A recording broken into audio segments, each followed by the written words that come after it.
میرا سوال ہے کہ جو لوگ ناجائز طریقے سے دوسرے ممالک میں انٹری کرتے ہیں، بعد میں وہاں سے پاسپورٹ حاصل کرتے ہیں، اسلامی تعلیمات کی روشنی میں غلط ہے، لیکن اگر وہاں پہ بعد میں ان کو اجازت مل جاتی ہے، وہاں پہ جو نوکری کرتے ہیں وہ محنت کا کھا رہے ہیں، تو وہ کمائی تو حلال ہوگی۔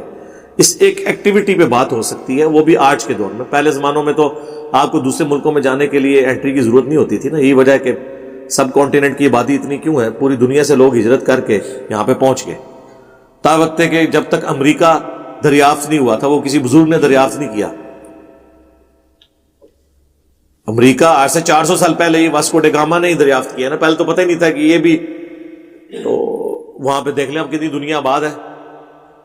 تو یہاں کی زمین چونکہ اگاتی ہے، پوری دنیا سے لوگ ہجرت کر کے آ جاتے تھے، تو اس وقت نہ پاسپورٹ کی نہ ویزوں کی ضرورت ہوتی تھی، عام اجازت۔ اب تو چونکہ معاملات ایسے ہو چکے ہیں، لہٰذا اب تو ان چیزوں کا خیال رکھنا چاہیے۔ باقی جب آپ کو وہاں کی نیشنلٹی مل گئی، یا وہاں پہ آپ اس دوران جو رکے میں اور محنت سے کما رہے ہیں، حلال کام کر رہے ہیں، تو اس کی کمائی حلال ہی ہوگی، اس پہ اتفاق ہے۔ کیا اسلام میں قیدیوں کا انویسٹیگیٹو ٹارچر حلال ہے یا حرام ہے؟ اگر تو وہ ظاہر ہے کہ بڑے لیول کا کوئی مجرم ہے تو پھر تھوڑا بہت تو ٹارچر کیا جائے گا نا جی۔ اتنا ٹارچر تو اس زمانے میں بھی تھا نا، ان کو زنجیروں میں باندھا جاتا تھا، ٹھیک ہے، ان کے ساتھ کھانے پینے اس طرح کے معاملات میں سلوک کیا جاتا تھا، لیکن جب کوئی راز اگلوانے کے لیے کوئی ایسا معاملہ ٹارچر والا کرنا پڑ جائے تو کرنا چاہیے، ناجائز نہ کیا جائے۔ اب تو خیر اس کے بڑے ایڈوانس طریقے آ چکے ہیں، سائنٹیفک طریقے بھی ہیں راز اگلوانے کے۔ آپ کے گرین کارڈ میں نماز مغرب و فجر کے بعد 7 مرتبہ اللہم اجرنی من النار والا ذکر ابو داؤد میں ضعیف ہے۔ حارث بن مسلم مجہول ہے، یہ شیخ البانی کو غلطی لگی تھی، انہوں نے حارث بن مسلم کو مجہول کہا تھا۔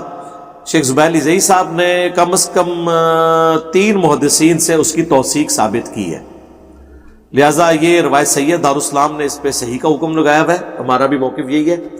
دیکھیں، جب کوئی روایت کوئی محدث کسی راوی کے مجہول الحال ہونے کی وجہ سے ڈکلیئر کر دے ضعیف، مجہول کا مطلب ہے ان نون پرسنالٹی، تو اس کا مطلب ہے اس کے علم میں ان نون ہے۔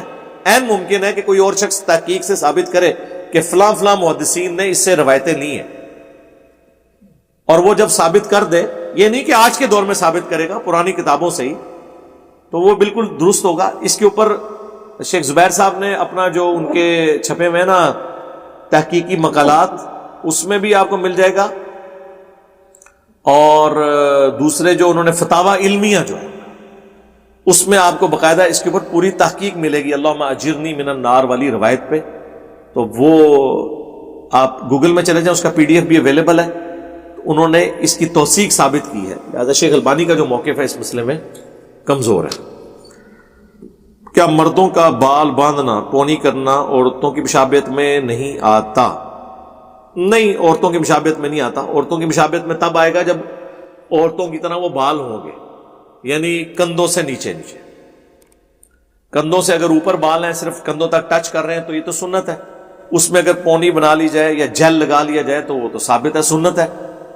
صحیح بخاری میں موجود ہے، نبی علیہ السلام اپنے مبارک بال گھنے تھے تو آپ گوند لگایا کرتے تھے اس وقت، یعنی جو اویلیبل جیل تھی ان بالوں کو جوڑنے کے لیے، ورنہ ظاہر ہے وہ بکھر جاتے تھے۔ اسی طریقے سے پونی کر سکتے ہیں، بخاری مسلم میں حدیث ہے کہ نماز کی حالت میں کپڑوں اور بالوں کو کھلا چھوڑ دو، تو اس بات کا ثبوت ہے کہ نماز کے علاوہ صحابہ کرام اس کے باندھ کے رکھتے تھے بالوں کو سنبھالنے کے لیے۔ تو نماز میں کہا گیا اسے نیچرل حالت میں ہو، تاکہ عاجزی ہو، جب سجدے میں کھلے بالوں والا جائے گا اس کے بال بھی زمین پہ لگیں گے تو اللہ کے حضور اس کی عاجزی ہوگی۔ تو آپ نے فرمایا نماز کے دوران جو ہے نا بالوں کو سمیٹنا نہیں ہے، تو یہ پونی کرنا یا گوند لگانا یا جیل لگا کے بالوں کو بٹھانا یہ سنت ہے۔ مشکات میں آپ کو کتاب اللباس چیپٹر میں جو بالوں والا چیپٹر ہے، یہ ساری حدیثیں وہاں پہ مل جائیں گی۔